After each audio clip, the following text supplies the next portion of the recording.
आलस्य एक भाव है जो हमें ज़िंदगी में आगे नहीं बढ़ने देता। इस वीडियो को देखने के बाद आप सभी जानेंगे कि आलस्य क्या है और ये क्यों पैदा होता है और इसे कैसे ख़त्म किया जा सकता है। तो आइए इसे समझते हैं एक कहानी के माध्यम से। एक बार एक आलसी व्यक्ति भगवान बुद्ध से कहता है, मुनिवर, मेरे भीतर बहुत आलस्य है जिसकी वजह से मैं अपने जीवन में जो करना चाहता हूँ वो कर नहीं पाता हूँ। मैं क्या करूं? मुझे कुछ रास्ता दिखाइए मुनिवर। भगवान बुद्ध उस आदमी से पूछते हैं, क्या तुम्हें पक्का विश्वास है कि तुम्हारे अंदर आलस्य है? तो वो व्यक्ति कहता है, जी मुनिवर, केवल मैं ही नहीं, मेरे पूरे गांव के लोग भी यही कहते हैं कि मैं आलसी हूँ। तो बुद्ध उस व्यक्ति से कहते हैं, क्या तुम्हारे पास इस बात का कोई प्रमाण है कि तुम आलसी हो? तो वह व्यक्ति कहता है, जी मुनिवर। तो बुद्ध कहते हैं, क्या प्रमाण है? तो व्यक्ति कहता है, मुनिवर, मैं जानता तो हूँ कि व्यायाम करना मेरे स्वास्थ्य के लिए अच्छा है, लेकिन मैं चाह कर भी कर नहीं पाता हूँ क्योंकि मेरा आलस मुझे सुबह जल्दी उठने नहीं देता। भगवान बुद्ध कहते हैं, अच्छा, तो तुम ऐसी आदतों से परेशान हो? तो व्यक्ति कहता है, जी मुनिवर। इस पर बुद्ध कहते हैं, परंतु क्या तुम जानते हो कि आलस्य क्या होता है?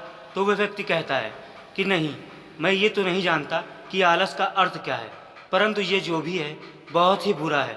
फिर बुद्ध कहते हैं कि सबसे पहले तुम ये समझो कि जो भी चीज़ प्राकृतिक रूप से मनुष्य के भीतर है उसका कोई ना कोई उपयोग है, वो बुरी या अच्छी नहीं है। आलस्य एक भाव है, एक विचार है जिसे जाने अनजाने में हम खुद ही पैदा करते हैं। आलस्य पैदा होने के दो कारण हैं, पहला शारीरिक और दूसरा मानसिक। जब हम अपने शरीर को ऐसा भोजन देते हैं जिसके भीतर कोई जीवंतता नहीं है तो हमारे शरीर के भीतर आलस्य पैदा होता है, क्योंकि यह शरीर ऊर्जा से चलता है और जिस तरह की ऊर्जा हम इसे देते हैं ये उसी तरह का बर्ताव करता है। शरीर के स्तर पर हमारे भीतर आलस्य का दूसरा कारण है गलत तरीके से बैठना, गलत तरह से चलना और गलत तरह से सोना। हम इस बात पर कभी ध्यान नहीं देते कि हमारे बैठने, लेटने और सोने की स्थिति सही है भी या नहीं। अगर तुम मुझे देखोगे तो तुम पाओगे कि जब भी मैं बैठता हूँ तो मेरी रीढ़ की हड्डी एकदम सीधी होती है और जब मैं लेटता हूँ तो मेरे शरीर के भीतर किसी भी अंग पर कोई दबाव नहीं होता और जब मैं चलता हूँ तो मेरे दोनों कदमों के बीच एक तालमेल नज़र आता है। ये ज़रूरी नहीं कि कोई मुझे सुनकर ही कुछ समझे। अगर कोई समझना चाहता है तो सिर्फ मुझे ध्यान से देखकर भी बहुत कुछ समझा जा सकता है। शारीरिक स्तर पर आलस का तीसरा कारण है सुबह जल्दी नहीं उठना। ये सुनकर वह व्यक्ति कहता है, हाँ मुनिवर, मैं भी सुबह जल्दी नहीं उठ पाता। ये सुनकर बुद्ध मुस्कुराए और फिर बोले, तुम सुबह जल्दी तभी उठ सकते हो जब तुम रात को सोने का एक सही समय निर्धारित कर लोगे। प्रत्येक बौद्ध भिक्षु को अनुशासन का पालन करना होता है क्योंकि अनुशासन ही हमारे जीवन में संतुलन लाता है। ज़्यादातर लोग अनुशासन को बुरा समझते हैं क्योंकि उन्हें लगता है कि अनुशासन उन्हें बांधता है, जबकि सच्चाई ये है कि वो हमें कई बुरी आदतों से मुक्त करता है। फिर वो व्यक्ति पूछता है, परंतु मुनिवर, हम शुरुआत कहाँ से करें? सही तरह का भोजन करने से, सही तरह बैठने चलने, या फिर सुबह जल्दी उठने से? भगवान बुद्ध कहते हैं, शुरुआत अभी से करो।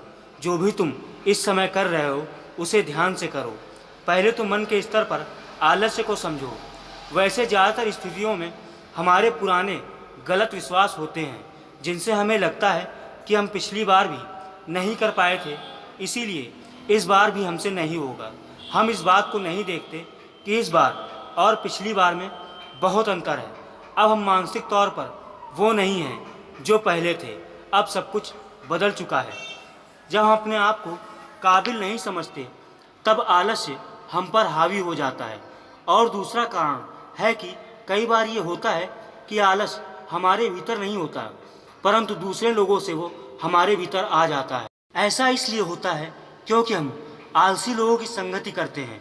वो व्यक्ति कहता है, जी मुनिवर, ये एकदम सत्य है, ये बात तो मैंने भी महसूस की है। भगवान बुद्ध बोले, इसका भी कारण है और वो है मन का स्पष्ट ना होना। मान लो तुम एक वन में खो गए हो और शाम होने वाली है, लेकिन तुम्हें ये नहीं पता कि तुम्हारा घर किस दिशा में है। तो क्या ऐसी स्थिति में तुम हार कर वन में लेट जाओगे या फिर अपने घर की तलाश में निकल पड़ोगे। व्यक्ति कहता है, मैं घर की तलाश में निकलूंगा। फिर भगवान बुद्ध ने उस व्यक्ति से पूछा, अगर खूब प्रयास करने के बाद भी तुम्हें तुम्हारे घर का रास्ता नहीं मिला तब तुम क्या करोगे। तो वो व्यक्ति कहता है कि मैं फिर भी तलाश में लगा रहूँगा, क्योंकि मेरे पास इसके अलावा कोई और विकल्प नहीं होगा। भगवान बुद्ध कहते हैं कि मनुष्य के मन को आलस तभी पकड़ता है जब उसके पास कई विकल्प होते हैं। अगर किसी के पास सिर्फ एक ही विकल्प है तो उसका मन पूरी तरह से स्पष्ट होगा। अगर तुम अभी भी नहीं समझ पा रहे हो तो उसका कारण तुम्हारी नज़र का स्पष्ट ना होना है। तुम अभी भविष्य में होने वाले रोगों को नहीं देख पा रहे हो। तुम अभी उन रोगों से होने वाली पीड़ा को महसूस नहीं कर पा रहे हो। भगवान बुद्ध आगे कहते हैं, आलस्य का चौथा कारण मानसिक कारण है। किसी काम को करने की कोई बड़ी वजह का ना होना। मान लो तुम एक रास्ते से कहीं जा रहे हो और बहुत देर तक चलते चलते तुम थक गए हो और अब तुम्हारा और चलने का मन नहीं कर रहा, तुम्हें आलस आ रहा है।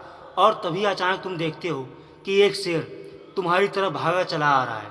तो क्या ऐसी परिस्थिति में भी तुम्हें तुम्हारा आलस्य भागने से रोक पाएगा? नहीं ना। तो इस बात को समझो, आलस्य केवल तुम्हें उसी काम को करने से रोक सकता है जिसे करने की तुम्हारे पास कोई बड़ी वजह ही नहीं है। वो व्यक्ति कहता है, धन्यवाद मुनिवर, मुझे आलस्य का सारा खेल समझ में आ गया है। तब भगवान बुद्ध कहते हैं कि मेरी एक बात को हमेशा याद रखना, जब तक किसी भी काम को करने की एक बड़ी वजह नहीं होगी तब तक वो काम नहीं होगा। किसी भी काम को करने की वजह होनी चाहिए, और वजह नहीं, बहुत बड़ी वजह होनी चाहिए, तभी जाके वो काम पूरा हो पाता है। दोस्तों, आपको ये वीडियो कैसा लगा हमें कमेंट करके ज़रूर बताएं।